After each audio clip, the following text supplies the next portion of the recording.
手上好像有了生命。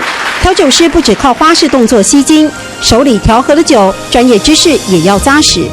薄荷跟柠檬比较容易保存，在海上的话，对，然后因为他们需要大量的维他命 C， 所以他们就用这道酒，然后来治病。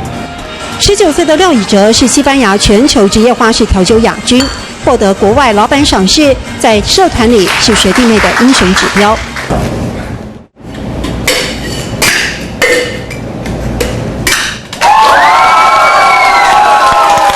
所以这个是4杯2瓶，对不对？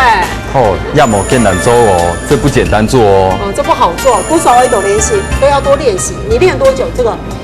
这一招我练了1年多了。苦练，为了让自选花式动作更有看头。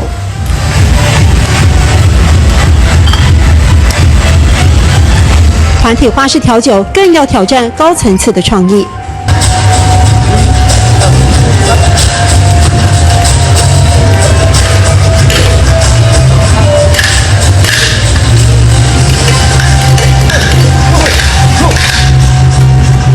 要在国际调酒比赛脱颖而出，技术之外，酒的口感还是关键。那我们必须要用不同的材料来去调出一杯评审喜欢，或者是我们觉得大部分来讲口感是很适合我们饮用的一杯酒。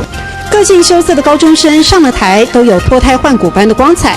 牺牲暑假来培训的老师说，这是比赛成绩之外更珍贵的价值。这些奖杯证明努力就会有舞台，同学们是没有寒暑假、没有周六日，扎扎实实苦练出来的。唯有如此，才能成为好的调酒师，酒的魔术师。要么简单做哦，鼓手爱多练习；要么简单做哦，鼓手爱多练习。